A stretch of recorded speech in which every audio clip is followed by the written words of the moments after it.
Hola, ¿qué tal? Bienvenidos a un nuevo capítulo de Arte Llamado. Como verán, esto es solo como un disclaimer de storytelling porque es como la tercera vez que cambio de setup en este nuevo departamento para el episodio, para Arte Llamado en realidad. Así que no sé cuándo ni cómo tengo que encontrar la forma de que encontrar el buen encuadre para hacer las entrevistas aquí en el departamento. Este es el tercer intento, no está nada mal, me da toda la luz que entra al piso, ahí se ve Coso de Madrid, estoy evaluándolo, así que, bueno, porque siempre como tuve por 6 meses el mismo fondo blanco, las lucecitas atrás mío y todo, es como me había acostumbrado mucho a este setup, pero bueno, un nuevo departamento, nuevo setup y todo, así que van a ir siguiendo un poco la evolución del setup, del nuevo setup de Arte Llamado.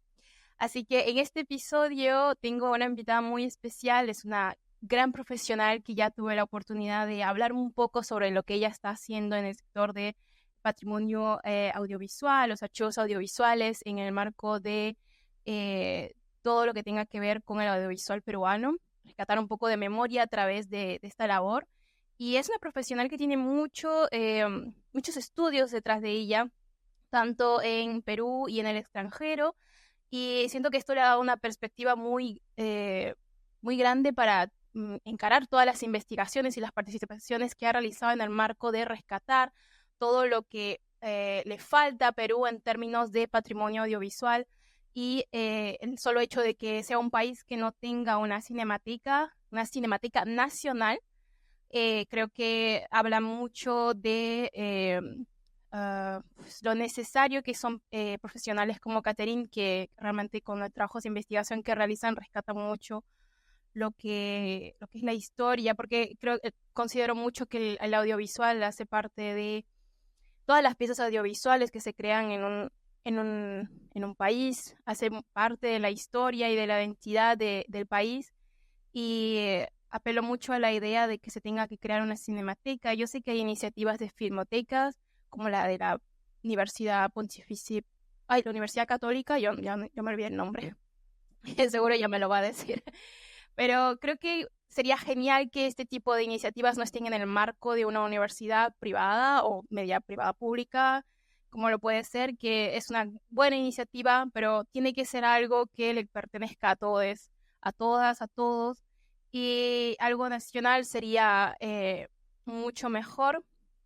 Pero bueno, eso es un punto aparte, en realidad es una conversación aparte. Pero Catherine nos va a hablar sobre toda la evolución que ella ha encontrado en ese sector, los trabajos que ha venido realizando, todo lo que ha venido integrando con todas las formaciones que ha realizado para todo este sector del patrimonio audiovisual. Así que, Catherine, muchas gracias por haber aceptado el llamado, por estar aquí y te dejo presentarte todo lo que tú quieras. Gracias, Diana. También te agradezco a ti y a toda la comunidad, digamos, ¿no? Que estamos, que hemos tenido placer de poder contactar contigo y ser contactadas por la gran oportunidad que nos das para visibilizar nuestro trabajo y también nuestro rol como gestores culturales, porque creo que siempre está en la nebulosa saber qué es lo que los gestores culturales hacen, ¿no? Y este espacio es un espacio de comunicación, ¿no? Y difusión de nuestros proyectos y también de nuestros conocimientos sobre cada uno de los temas, ¿no? Y me alegra mucho además de que visibilices a las mujeres, porque nosotras en gestión cultural somos, digamos, las más empeñadas, pero también un grupo que todavía está en constante visibilización, ¿no? De hecho, hay mayor cantidad de hombres, ¿no? De acuerdo a las estadísticas que mujeres. Sin embargo, nosotras también tenemos un papel igualmente de importante que el género masculino. Y veo que también he estado siguiendo y suscribiéndome en tu podcast y he visto que a las mujeres también les tienes bastante, bastante empeño. Obviamente por razones evidentes, ¿no?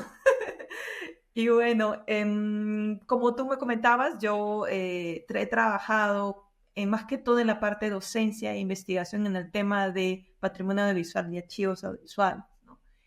y he tenido el placer de poder estudiar, digamos, en el extranjero, un máster en gestión cultural en la Universidad de Barcelona.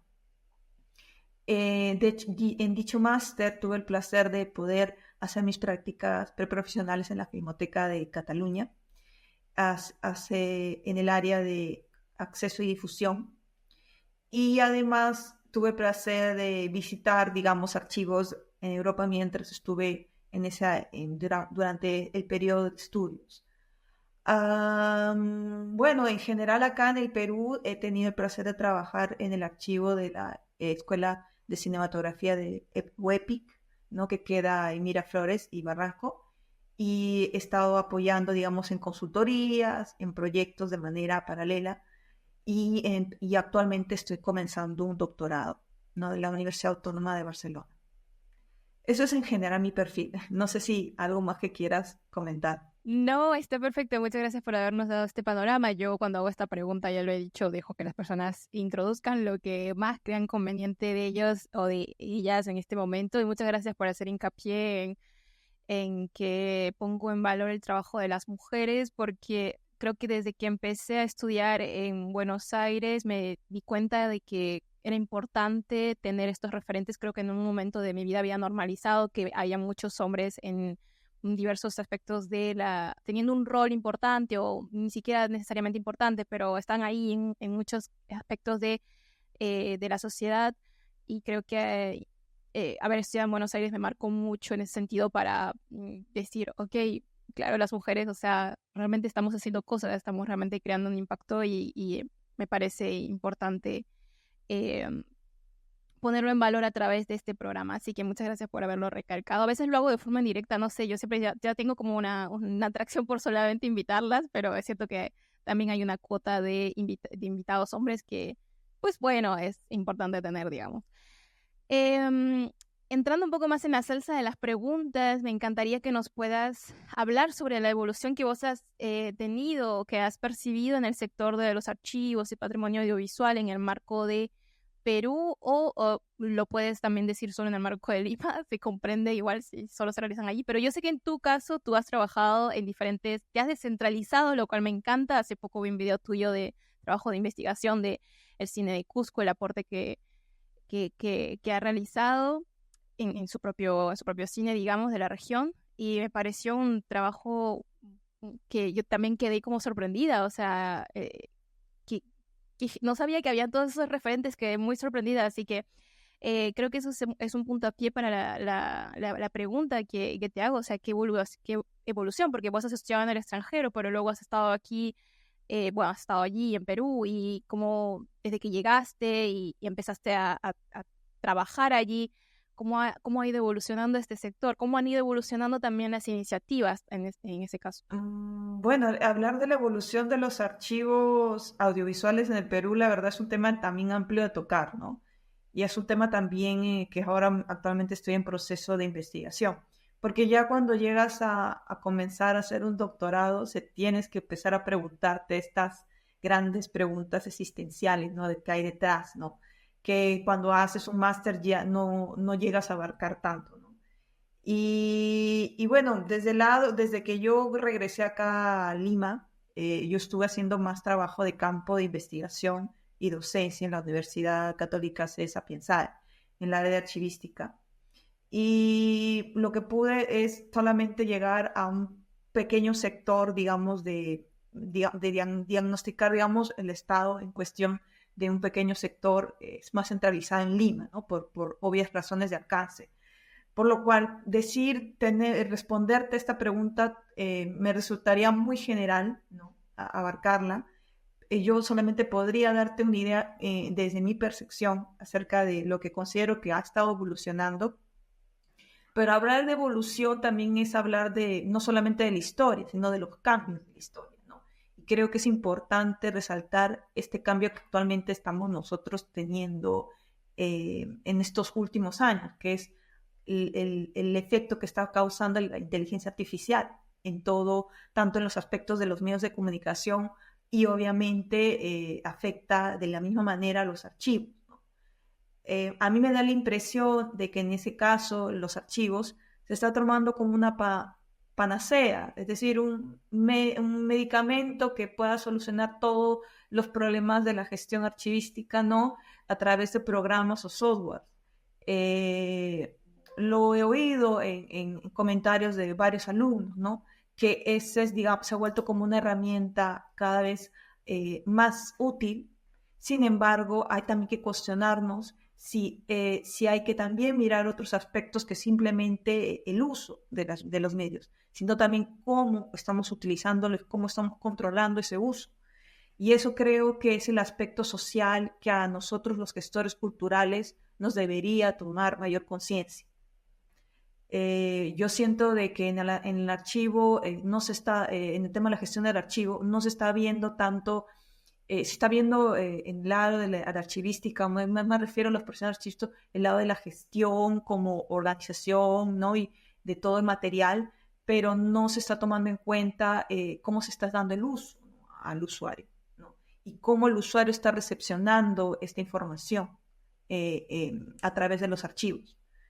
Es muy cierto que existe una batalla desde la historia, desde el inicio de la historia del archivo, de lograr generar mayor apertura y mayor conocimiento de parte del público. Existe un prejuicio grande de que los archivos, por el mismo hecho de ser archivos, espacios herméticos, son espacios, digamos, solamente, digamos, para poder buscar información que tú necesites y ya está. Cuando estos podrían ser potencializados como centros culturales o centros de saberes, pero no hemos llegado todavía a esa visión digamos, detrás, digamos, de lo que podría funcionar el archivo como un espacio. Y creo que eso se va a tener que ver con el tiempo de que evolucionen los medios, con el tiempo que evolucione también la inteligencia artificial, va a tener que abrirse, y ya se está haciendo, se está abriendo los archivos para generar estas nuevas preguntas, ¿no? Probablemente inclusive el término llegue a cambiar, cuando ya sabe, porque ya este término tiene connotaciones detrás negativas para su propio desarrollo. Sin embargo, lo que yo puedo decir es que a través del sector ya se están desarrollando, ¿no? Nuevos conocimientos, ¿no? Los archivistas como profesionales cada vez son más conscientes de que tienen que aprender sobre las redes, sobre el Facebook, sobre marketing, algo que antes no se tomaba con tanta importancia. Ahora, sin embargo, yo siento de que eso también te da el otro lado de cuán colaborativos son estos sectores que influyen, digamos, a la conservación ahora me refiero más al archivo como documento, al documento visual o el documento en general, porque existen muchos actores involucrados dentro de ello, ¿no? Solo por dar mención a los documentos audiovisuales, estamos detrás los comunicadores, estamos detrás los archivistas, los historiadores, todos ellos trabajan, digamos, cada uno en su área, ¿no? Para la preservación de un documento, pero me da la impresión de que esta colaboración interdisciplinaria no se ha desarrollado todavía como uno le gustaría, ¿no? Y más que existen, digamos, sectores o segmentos o grupos, ¿no? Que en vez de comunicarse se rivalizan.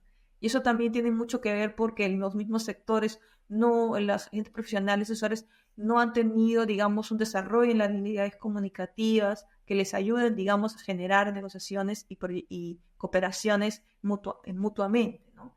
Eso creo que es, digamos, más que el hecho del desarrollo de las redes, yo siento que ese es el actual impedimento que hace que no se pueda, digamos, generar proyectos cada vez de mayor alcance. No solamente en el caso peruano, yo diría que también es un problema que puede también visibilizarse en otros países o en otras realidades muy similares a la nuestra. Claro, ¿y cómo concretamente la inteligencia artificial está impactando en toda esta transición, digamos?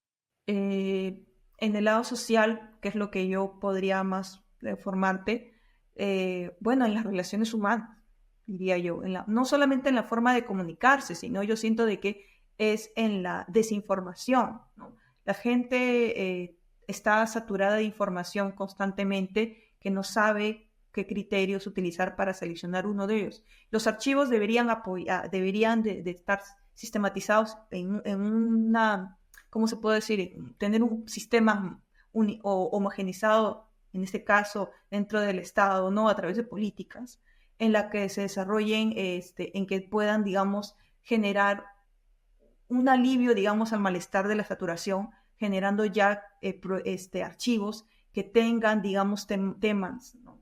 a abordar concretamente al interés del público. Sé que eso suena ambicioso, ¿no? De manera idealista de esta manera, ¿no? Pero ya existen en países políticas claramente sobre temas en concreto, ¿no? Yo me acuerdo que cuando estuve buscando sobre el tema de indigenismo a nivel nacional, me encontré que había un archivo en México que solamente se dedicaba a eso. Y aquí no existe con esa magnitud, ¿no? Entonces, si yo quisiera hablar sobre el indigenismo en Latinoamérica, yo sé que en México voy a encontrar ese archivo y ahí probablemente encuentre información, ¿no? Porque está visibilizado y porque hubo una política detrás en los años, debe haber sido años 80 o 70, en la cual se instaló ese archivo, ¿no? En cambio, nosotros no tenemos algo similar a eso.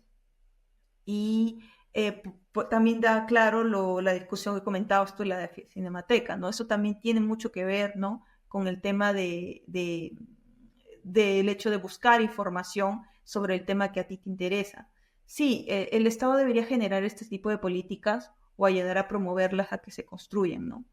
Y desarrollar, digamos, siento que para que el público, yo lo veo más como investigador, sepa a dónde ir, a dónde buscar al momento de querer encontrar información sobre el tema que le interese, ¿no? Sea un tema académico o sea un tema de entretenimiento, ¿no? Y además que no toda la información que se encuentra a través de la inteligencia es verídica o puede ser, y además, vaya la redundancia, puede ser engañosa, porque ya sabemos de que mucha de esta información proveen de datos que no están actualizados. Hay información que viene a partir de 2000, pero de más atrás no se sabe. Eso también hay que darse cuenta. ¿Por qué? Porque los archivos no están digitalizados, la información no se ha subido a la nube o no están en espacios digitales, entonces los transformers no pueden recepcionar esa información. Eso que genera un sesgo de información al momento de poder buscar algún tema de interés. Claro, entonces hablar de una evolución en el sector de los archivos, de los archivos y de patrimonio audiovisual está muy marcado. Es el hecho de hablar de una escasa evolución, creo que sería un poco lo que ataca al contexto peruano. Está marcado por una falta de digitalización, digamos. ¿Y qué otro aspecto sería el que lo atañe? Eso, políticas más claras, también la normalización de directrices. Tenemos un problema también de que los archivos que yo pude hablar, y más me refiero a archivos audiovisuales, ellos utilizaban para la catalogización la catalografía, pero no existe uno a nivel nacional, ni siquiera local, para poder catalogar de acuerdo a nuestras propias necesidades. Que digamos que podrían ayudar, digamos, a la sistematización, no generar una red, no de información más fluida. Claro, y esto está en el marco del Ministerio de Cultura, ¿verdad? O sea, si estamos hablando de cosa audiovisual, sería el Ministerio de Cultura que tendría que estar involucrado en ese tipo de promover ese tipo de políticas, ¿o de qué sector dependería? Yo creo que es intersectorial, no solamente el Ministerio de Cultura, también habla el Ministerio de Educación. Yo diría que la AGN tiene un papel también muy importante ahí. En el lado de audiovisual, la Biblioteca Nacional, el IRTP, que también es tanto televisión como radio, ellos también deberían, digamos, estar dentro de una mesa concertada, ¿no? Para poder desarrollar estas políticas. A la GN del aspecto archivístico diría yo que también tiene igual peso que el Ministerio de Cultura. Sin embargo, ahora tenemos entendido de que el Ministerio de Cultura es el ente rector de la GN, ¿no? Ya no es autónomo. Ahora están, digamos, trabajando uno con otro. Y vos como investigadora, cuando tienes que encarar un proyecto en el marco del audiovisual, ¿a qué espacios recurres? Bueno, como yo he tenido la investigación, te puedo decir la más reciente, que es la que comentabas tú al principio, sobre la entrevista del cine, de la Escuela de Cine, digamos, el caso más reciente que puedo comentarte, ¿no? También es el más visibilizado, para que la gente también conozca un poco más en el contexto y pueda informarse más adelante si le interesa. En este caso, como eran información de los años 70 y 80, todo ese material estaba en archivo físico. No había digitalización sobre el tema. Además, también hay que recalcar que la investigación se hizo en la época de la pandemia, en la cual se evidenció de manera más notoria la necesidad de digitalizar los fondos. Estamos hablando del aporte del cine de Cusco. De la Escuela de Cine Cusco. Uh-huh. Y por lo tanto, creo que por eso generó una reflexión, ¿no? De la necesidad apremiante de digitalizar material antiguo, material que fuera más allá mire, más atrás del 2000. Y también lo recalco esto como un testimonio que ya lo he comentado en otras entrevistas, de que, entrevistas, mejor dicho, conferencias, en que cuando hice la investigación yo no tenía en la mano la única tesis que se había hecho sobre la Escuela de Cine Cusco, que había sido en el 2002. Y no lo podía conseguir porque la universidad no me daba acceso, ya que la autora nunca había puesto permiso a que lo digitalizara. Es decir, estaba en la biblioteca de manera física para los usuarios, pero yo no estaba en el presente, todavía en el Perú, y yo no lo necesitaba de manera digital y no podía acceder simplemente por esta cuestión de firma, ¿no?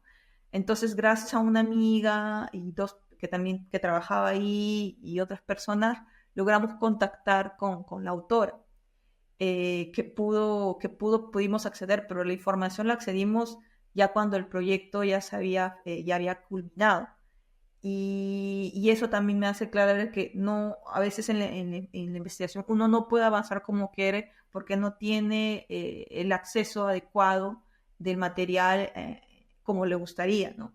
Y genera esa reflexión, ¿no? Que también también el proceso administrativo influye, digamos, en la aceleración o a lo contrario, ¿no? La deceleración de la accesibilidad sobre el material, ¿no? Y su uso. En este caso, pero igualmente no entendimos que eran procesos que uno tiene que cumplir, obviamente, y felizmente la autora supo entender la importancia, ¿no? Además de que era un tipo de investigación que tampoco se había tocado desde hace ya 20 años, 2002. Y por lo tanto ella le extrañó que extrañó que intentaran conectarse con ella para a un proyecto que ella también lo había dejado, digamos, en ese punto, ¿no?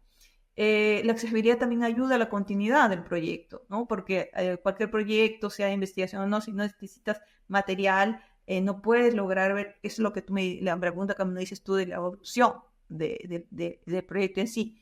Y uno de los obstáculos es exactamente ese, ¿no? Si no tienes accesibilidad, no tienes información, no tienes datos, tanto cualitativos como cuantitativos sobre algo, no puedes ver cómo va, digamos, desarrollándose la materia de interés que tú estás investigando, ¿no? En este caso, yo investigaba la evolución de la cinematografía cusqueña y me di cuenta de que era muy importante ver el aspecto social y que el aspecto social estaba muy influenciado directamente en relación a la producción de aquella época y que había un proceso de 20 años entre un hito a otro. Es irónico, nunca lo había, no entendía por qué existía esa relación no exactamente 20 años, pero era un promedio de 20 años en el cambio de evolución.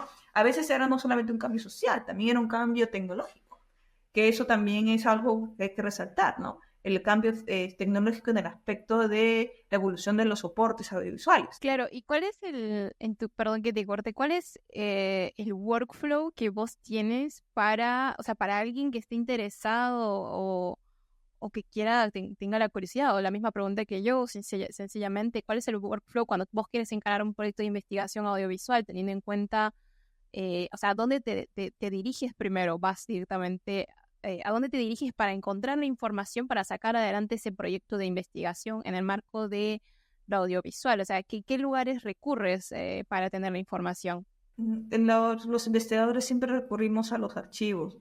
Obviamente hay varias. Claro, pero ¿dónde estarían? Por ejemplo, recurres a la filmoteca de tal universidad, recurres a una biblioteca de tal ciudad. O sea, eso sería interesante conocer estos lugares para que la gente sepa que ahí también puede tener acceso a la información, ¿no?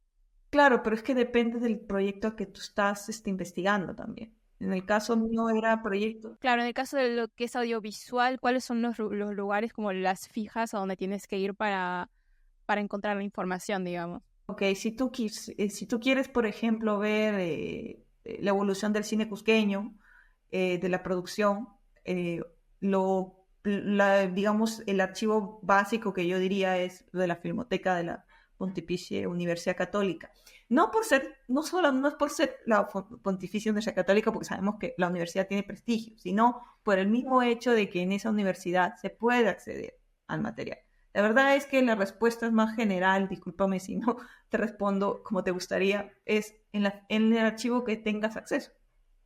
Así es fácil. Porque puede haber un archivo que tenga información que tú necesites, pero como me pasó, si esa no tiene acceso en ese momento, no lo vas a poder lograr desarrollar, ¿no? Perdón, independientemente de si hay el acceso o no, o sea, mapear, saber que estos lugares existen, creo que puede servir para tener un panorama de repente uno no puede tener el acceso, pero una otra persona sí, y decirle que este lugar existe y que puede recurrir a él, creo que democratiza mucho estos espacios, porque si no, queda como solo una información que tienen los investigadores, que está bien, es una información ganada, pero creo que sí, por eso creo que, o sea, me encantaría saber cuáles un poco las rutas, digamos, independientemente si tendrías acceso o no. Yo no podría tener acceso, creo que no, porque no estoy en el marco de una investigadora, pero creo que me interesaría conocer cuáles son estos lugares, porque si no hay, por ejemplo, una cinemateca nacional, ¿a dónde va la gente a buscar información? ¿Sabes? Es como, puede ser muy rebuscado. Entonces, independientemente, claro, ahora, por ejemplo, nos mencionaste la Filmoteca de la Universidad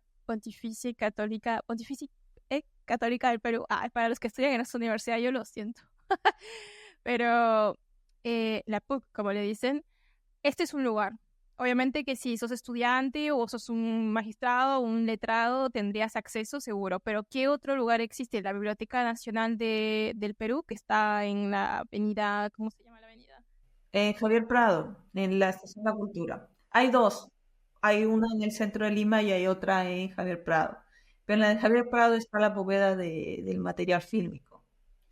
Pero es toda esa información de que hay en la biblioteca del BNP, y cuando ellos también, cuando vayas ahí, te lo van a decir seguramente lo mismo, está ya digitalizado y también ya está en acceso a Internet a través de la página web de Memoria Peruana. Existe todo, porque tampoco tenían mucha colección, hay que también decir, tenían una colección pequeña, entonces todo ese material ha sido ya digitalizado y en la mayoría son noticieros de los años también 70, 80. Aún más, o inclusive, déjame si me corrijo, pero más hasta antes inclusive, creo que desde los 50, si no me falla la memoria. Tienen material de estos noticieros que se proyectaban en las salas de cine antes de que se exhibiera la película, que eran como que pequeños mini noticieros que hablaban sobre la realidad peruana, especialmente obviamente con un énfasis protagonista, ay no, se me ha ido la palabra, propagandista nacional, y que hablabas, digamos, de o recreacional, ¿no? Sobre la vida, ¿no? En aquella época, ¿no? Y también obviamente, ayuda a las personas a entender cómo era el estilo de vida, cómo ha cambiado, o si no ha cambiado, ¿no? Hasta la actualidad, cómo la gente se vestía, ¿no? Cuáles eran las necesidades, qué tipo de uso tenían, ¿no? También cuáles eran las noticias ponderantes en aquel momento. Así que, sí, eso puede aplicarse para investigadores o interesados, no necesariamente investigadores, ¿no? Sino simplemente aficionado que quiere saber sobre un poco más sobre la historia peruana. Inclusive varios de sus videos se lo pueden encontrar en YouTube. Eh, pero claro, ¿cuál es la ventaja de que lo esté en una biblioteca? Pues en esta biblioteca lo guardan los másteres originales y cuando necesiten restaurarlo o en una mejor calidad, pues ya va a estar el material ahí disponible, ¿no? Sin embargo, yo he visto últimamente y tiene muy buena calidad y además tiene información adicional que lo complementan con artículos, con libros relacionados al tema. A mí me parece una muy buena propuesta en lo que está haciendo la Biblioteca Nacional. Pero claro, como te digo, tiene mucho que ver con el hecho de qué es lo que tú quieres investigar y a qué nivel también quieres hacerlo, ¿no? Y la Filmoteca, ¿Qué otro lugar habría en Lima? O si también quieres citar algún otro espacio en provincia, este es el momento. bueno, en provincia es irónico porque no existen espacios, sí existen obviamente archivos, pero varios de ellos son espacios privados o de familia, que obviamente depende bastante de la amabilidad y la confianza que la persona tenga para darte la información, ¿no? Como te comentaba la vez pasada que hablamos, yo hice un pequeño diagnóstico en la que identifiqué una cantidad de aproximadamente 30 archivos audiovisuales en Lima. Igualmente hay una cantidad similar en Cusco, por darte solamente el caso de Cusco, ¿no?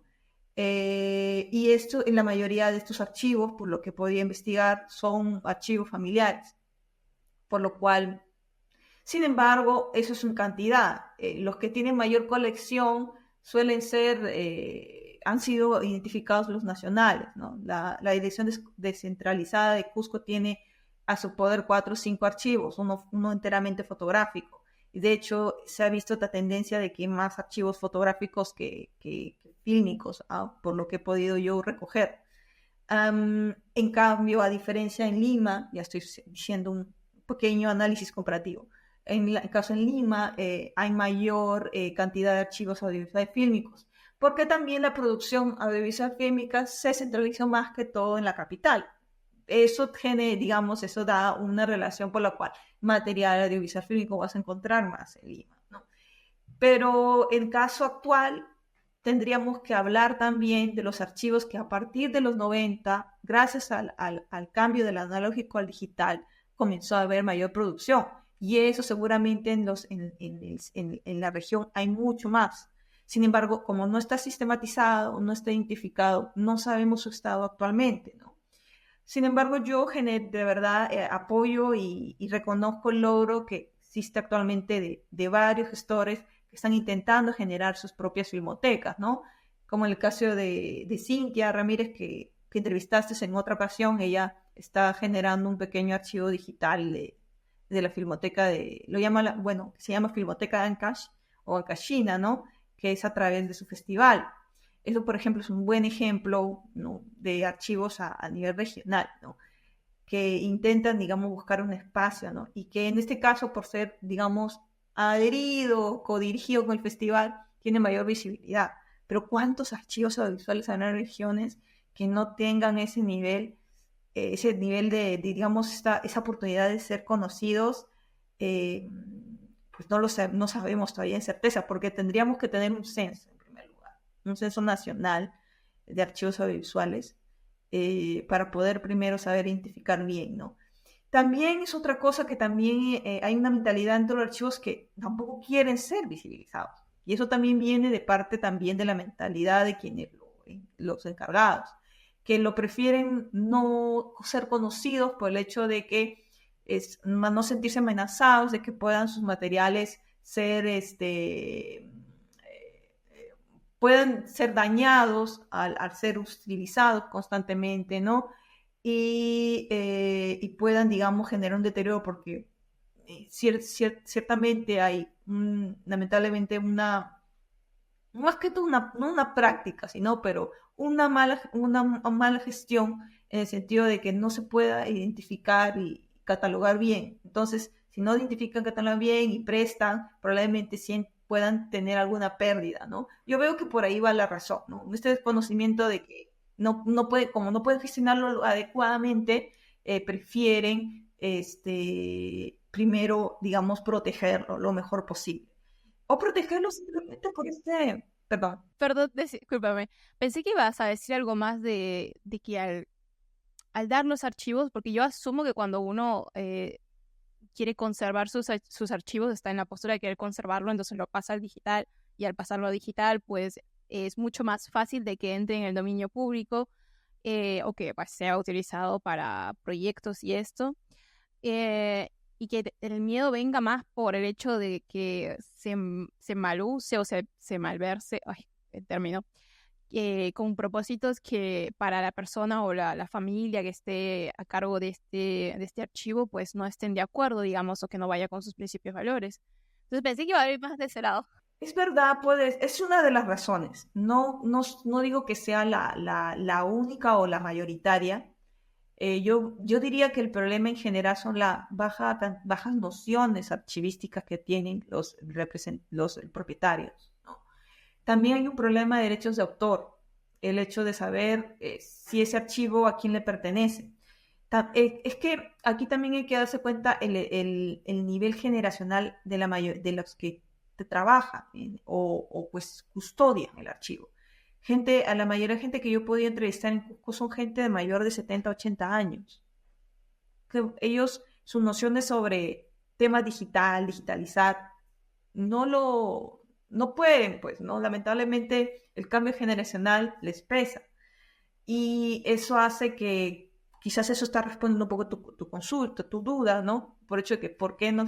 No, obviamente saben de que la digitalización es un recurso para poder preservarlo preventivamente, pero no, aunque no garantiza su preservación, obviamente, eterna, ¿no? Sin embargo, al no tener las herramientas, no saber cómo utilizarlo,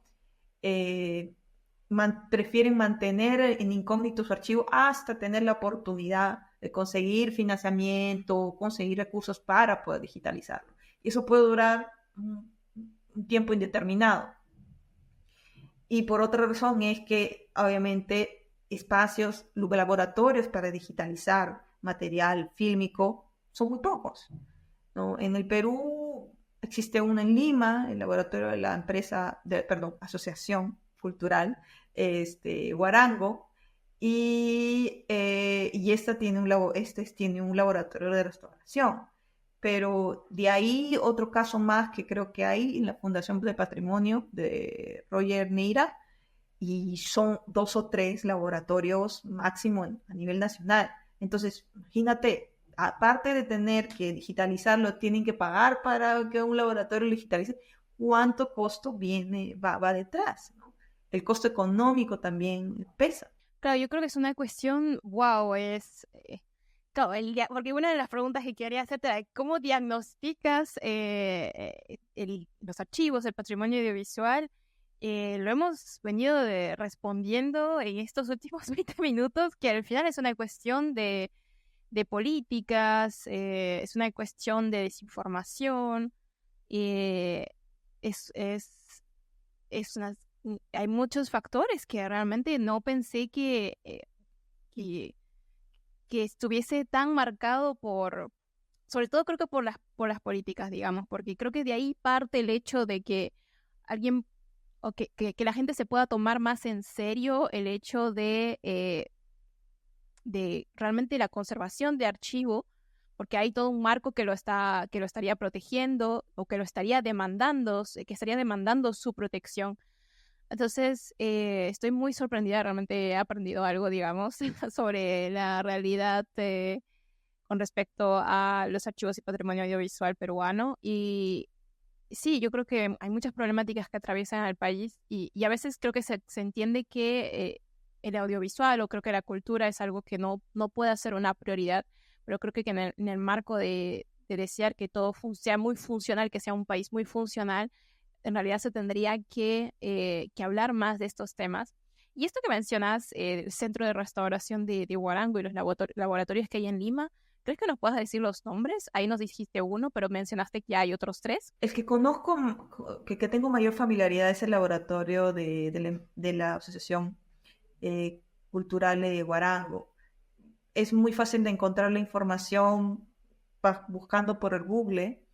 Quienes trabajan ahí, bueno, el actual director es Tito Cabellos y, y él, digamos, y él trabaja con un equipo detrás, ¿no? Ahora, ¿qué más? La verdad es cuestión de contactar con ellos, ¿no? No sé muy bien el tema de los costos y todo eso. Sí sé que obviamente depende de la cantidad de horas, del material, cuál sea el estado de degradación que tenga el material y todo eso. Sí, me imagino que ese aspecto sería algo más directo con ellos, pero nos comentaste que hay otros laboratorios. No sé si sabes los nombres. También conozco, pero ya con menor familiaridad, la de la Fundación de Patrimonio que tiene Roger Neira. Esa formación, ellos, por ejemplo, restauraron toda la colección de Nora de Iscue, que gustosamente ella, digamos, apoyó en el proyecto, ¿no? Y que fue, digamos, inclusive exhibida en el Festival de Cine de Lima recientemente. Ellos hicieron todo el proyecto de, digamos, de digitalización. Uh-huh. A través de su empresa, creo que se llama Piedra Azul, si no me equivoco. Claro. ¿Y tendrás en la mano los otros dos nombres o otro nombre? No, estos dos son los únicos que conozco. Pero si quieren saber más información sobre, por ejemplo, de Laboratorio Guarango, hace recientemente un artículo se ha publicado sobre la empresa, sobre la asociación, en la revista Conexión de la Pontificia Universidad Católica del Perú. La revista se llama Conexión, es una revista de comunicaciones, y ahí hay aparte varios artículos sobre archivos audiovisuales para quienes están interesados sobre el tema, incluyendo uno sobre la Filmoteca de la Pontificia Universidad, a la cual tuve el placer de escribir con coautoría con una alumna de archivística, ¿no? Ah, perfecto. Pues lo vamos a poner en la descripción de este episodio para que las personas puedan chusmear si así fuese el caso de que estén interesados por este tema, para que puedan conocer más sobre otros espacios que estén buscando promover, pues, o va a preservar sobre todo los archivos y patrimonio audiovisual de Perú. Y bueno, muchas gracias por habernos compartido todo esto. Sin duda es una charla muy, muy amplia, creo. O sea, realmente siempre con mis invitados nunca es suficiente, pero creo que es lo necesario para que nos demos cuenta de cuál es el panorama, digamos, y lo problemático o lo beneficioso que puede estar pasando en determinado contexto. En este caso, en el contexto peruano, hace poco también tuve una entrevista con Daniel Enríquez Prado, que se invitó a ver la entrevista. Él es restaurador también, que es una profesión que no está puesta en valor, pero que él siente que hay una evolución, un poco a concientizar que al final el trabajo de un restaurador o un conservador, pues sirve para seguir creando memoria e identidad en el país, en una sociedad. Y el trabajo de alguien como vos, Catherine, que trabaja en la investigación de proyectos culturales, haciendo énfasis en los archivos y el patrimonio audiovisual, pues no es la excepción también. O sea, todo esto suma a que en determinado tiempo podamos mirar atrás y decir, wow, esto no es lo que se hacía antes, o estos son los profesionales que habían antes en mi país, de mi nacionalidad, que salieron de mi ciudad. Entonces creo que todo eso suma en realidad. Y aquí, bueno, por el momento lo que se plantea es la problemática y lo mucho que le urge al país políticas en torno a sacar adelante este sector. Y antes de cerrar la entrevista, te quiero hacer unas últimas preguntas, que son las preguntas que siempre hago aquí en Arte Llamado, que nos puedas contar cuál ha sido el peor consejo que te han dado en el proceso de dedicarte a lo que te gusta. Bueno, consejo. Bueno, eso es cámbiate de carrera, ¿no? Ese es el peor consejo, diría yo. Si te hacen la pregunta de que cómo se vive, ¿no? Haciendo gestión cultural, ¿no? Y además de que, eso también es otro tema en la profesionalización en gestión cultural en el Perú. Ahora, actualmente te estoy capacitando en el programa del Mali, que es un muy buen programa. Creo que para que quieren iniciar sobre gestión cultural, deberían hacerlo. Y obviamente yo ya tengo un bagaje detrás, pero mi interés el interés por llevar el programa era contextualizarlo, el material que había aprendido a nivel nacional, con la problemática nacional. Y respondiendo al tema, más de uno comentaba lo que te digo, ¿no? El hecho de que no se entiende qué es lo que hace un gestor cultural, ¿no? Y no lo ven como una profesión, sino existe este prejuicio detrás de el amor al arte por el arte. Por lo tanto, el arte no tiene un valor económico, sino más un valor de saber, conocimiento, bienestar, pero que no se materializa en algo concreto, hace que nuestra profesión tienda a ser banalizada, ¿no? En el sentido de banal, ¿no? En el sentido de banalizada, ¿no? Ahí me encantaría agregar algo muy puntual porque hice una entrevista a Rosalba Socali, que es, ella tiene una formación que profesionaliza, que ayuda a los artistas a que se vean como profesionales. Y ella contaba como parte de su formación que lo primero que hacen enseñarle a sus estudiantes es darles un panorama de cómo era percibida el arte, cómo era percibido el arte en los años de, estoy hablando de los romanos, que ahí la gente realmente cuando hacía arte lo tenía todo, o sea, tenían ya la comida, el alojamiento, no tenían que preocuparse por nada, solo tenían que hacer arte. Entonces, poco a poco se ha ido arrastrando el concepto de que sí, el artista es el que lo hace todo por amor, por la sociedad, por transmitir emociones, pero eso era en los tiempos antiguos, o sea, en la actualidad hay muchos aspectos que atraviesan a un artista desde lo social, lo económico, lo político, y es alguien que no puede estar ajeno a ver su arte como una profesión y que sea algo remunerado de tal forma como lo es un abogado, un doctor.